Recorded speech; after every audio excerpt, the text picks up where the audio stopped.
उत्तर प्रदेश की योगी सरकार 22 फरवरी को बजट पेश करेगी। वित्त मंत्री सुरेश खन्ना ये बजट पेश करेंगे और हम मौजूद हैं प्रयागराज के एक ऐसी जगह पर जहां पर आप देख सकते हैं कि यहां पर जो महिलाएं हैं वो यहां पर है, आम जनता है। कुछ महिलाएं जो हैं वो कामकाजू हैं और कुछ जो महिलाएं हैं वो हाउसवाइफ हैं। सबसे पहले हम इन महिलाओं के पास आएंगे कि आखिर वो क्या मानते हैं, किस तरीके का बजट होना चाहिए। सबसे पहले आपके पास आएंगे। बजट पेश हो रहा है और बताया जा रहा है कि 7 लाख करोड़ का ये यूपी का बजट रहेगा, तो क्या मानते हैं किस तरीके का है वो?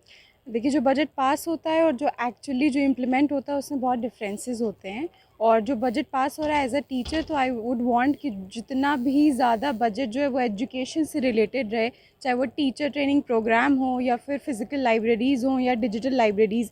क्योंकि कोविड के टाइम पे बहुत बच्चों की हैबिट हो गई है घर में बैठ के पढ़ाई करने की, तो इसलिए अब की बजट में जो पास हुआ है एक्चुअल बजट, उसमें डिजिटल लाइब्रेरीज़ को बहुत ज़्यादा प्रमोट किया गया है। और फिज़िकल लाइब्रेरीज़ आपके रूरल एरिया में ये सब बहुत ज़्यादा प्रमोशन चल रहा है, तो इसका इम्प्लीमेंटेशन एक्सपेक्ट करा जा रहा है कि जितना लिखा गया वो सिर्फ ऑन पेपर ना रहे, वो इम्प्लीमेंट भी हो, ये आप मानते ही नहीं होता। जी आप बताइए कि क्या करते हैं आप? जी, मैं हाउसवाइफ हूँ। एज अ हाउसवाइफ मैं सबसे पहले तो एक हाउसवाइफ की यही डिमांड होती है कि उसकी एलपीजी का दाम कम होना चाहिए। फर्स्ट एंड फॉरमोस्ट ये थिंग। बाकी जो सारी चीज़ें तो महंगी हैं, महंगाई तो चरम सीमा पे जा ही रही है। ये तो एक गवर्नमेंट को देखना ही चाहिए कि एलपीजी कम होए। सबसे बड़ी बात, खाने पीने से रिलेटेड जितनी भी चीज़ें हैं उनका दाम ऑब्वियसली कम हो ही हो। एज अ ग्रैनी जो दिस इज़ अ फैक्ट कि जहाँ हम लोग जो चीज़ 5 किलो लेते थे वहाँ आज 2 किलो 2.5 किलो में काम चला रहे हैं, तो ये थोड़ा इम्प्रूव होना चाहिए। मतलब ये सामान जो है रोजमर्रा के वो कम होने चाहिए। जी आप क्या मानते हैं? मैं भी मतलब हाउसवाइफ हूँ। मैं भी ये मानती हूँ कि एलपीजी से लेके मतलब कि एजुकेशन तक सारी चीज़ों में गवर्नमेंट को सोचना चाहिए और फिर उस पे काम करना चाहिए। इम्प्लीमेंट करना चाहिए। जी हाँ। आप क्या करते हैं? जी, मैं हाई कोर्ट में एडवोकेट हूँ। जी, तो वकील साहब हैं आप, और क्या मानते हैं कैसा बजट होना चाहिए? मैं चाहती हूँ कि इस बार योगी जी हम महिलाओं के लिए कुछ ज़्यादा अच्छा बजट लेकर आएँ और हम लोगों को जीएसटी में भी कुछ रियायत मिले, जिससे हमें आगे भी प्रोग्रेस मिले और अच्छा बजट इस बार हो। ठीक है, तो ये महिलाएं कह रही हैं कि अच्छा बजट हो। हम और लोगों से बात करेंगे। कैसा बजट का प्लानिंग दिमाग में चल रहा है, किस तरीके का बजट पेश हो?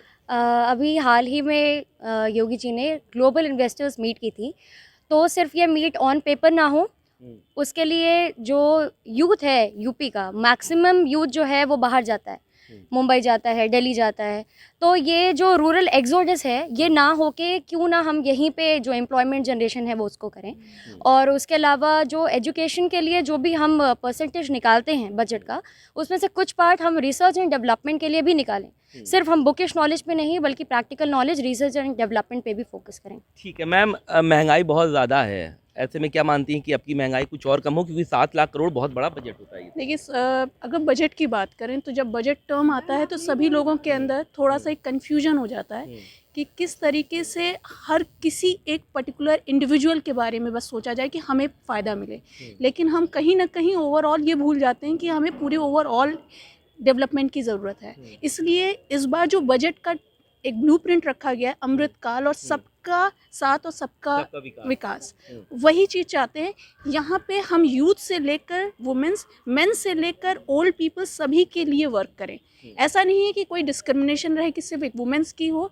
महंगाई को बैलेंस करने की कोशिश करें जिससे आम इंसान जो कोविड में टूट चुका है वो आगे बढ़ सके। और मतलब कि महंगाई बैलेंस हो। हमारे साथ कुछ और भी आम जनता है। जी क्या मानते हैं कैसा रहे बजट? सर, जैसे मैं खेल शिक्षक हूँ तो मेरा खेल से लेकर एक आशा रहेगी कि योगी सरकार खेल के उस पर कुछ बजट अपना इम्प्रूव करे। अभी योगी आदित्यनाथ जी ने एक जिला एक खेल का एक स्कीम लाई थी जो बहुत ही अच्छी सोच थी। अगर इस पे ये काम करे तो एक एक जिले को अगर एक गेम के लिए निर्धारित कर दें और जितने भी हमारे ये माननीय विधायक और सांसद हैं अगर ये एक एक खेल अडॉप्ट कर लें तो आज जो हरियाणा सारे राज्यों में सबसे आगे चल रहा है उसमें उत्तर प्रदेश भी कर लेगा। उत्तर प्रदेश के पास क्षमता बहुत है, बच्चों के अंदर टैलेंट है, बस उसको बाहर निकाल। खेल को भी आप मानते हैं कि बढ़ावा दें। जी हमारे साथ कुछ और लोग भी हैं कि सर ये बताइए, बजट है 7 लाख करोड़ है, क्या मांग करते हैं? यूपी का बजट सबसे बड़ा हिंदुस्तान का बजट है, लेकिन मुझे लगता है कि इनके टारगेट में लोगों की शिक्षा और स्वास्थ्य है ही नहीं। मैं खुद इसका मुक्त भोगी रह चुका हूँ। मेरी भतीजी जो है मेडिकल कॉलेज में भर्ती थी और रुई तक नहीं मिला वहाँ। ग्लूकोज नहीं मिला, सब कुछ मार्केट से। और ये कहा गया कि यही जो है मॉडल की क्या कहते हैं दवा लीजिए और उसी दुकान से लीजिए, ये इतनी ज़्यादा कमीशनखोरी है। तो ऐसी सरकार से क्या फ़ायदा जो बच्चों के स्वास्थ्य, बच्चों के और पब्लिक के स्वास्थ्य के लिए ना कुछ कर लेकिन सके। उम्मीद करते हैं कि अब मैं ये कोई सब उम्मीद नहीं कर सकता इस सरकार से, ये केवल पैसा बना रही है और केवल पैसा बना रही है, पब्लिक को बेवकूफ़ बना रही है। ठीक है मैम, आप क्या मानती हैं कैसा हो? नहीं सर, जो बजट अब की बार आया तो सबसे पहले तो हम बोलेंगे पेट्रोल डीजल में मतलब कि जीएसटी लागू करें तो उससे कम हो। और दूसरा जो हम लोग सिलेंडर पहले 400-500 में थी, इस समय 1100-1200 का पड़ रहा है। और ये सब्जी और ये जैसे हम लोग फल वगैरह कुछ भी लेते हैं तो सारे चीज़ के हाँ सब महंगे मिल रहे हैं।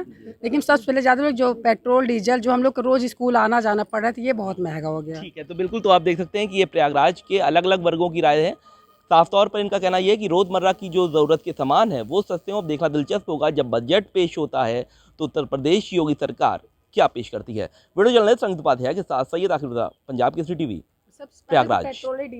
हमसे जुड़े रहने के लिए हमारे YouTube चैनल को सब्सक्राइब करें और नई वीडियो की नोटिफिकेशन के लिए बेल आइकॉन को दबाएं।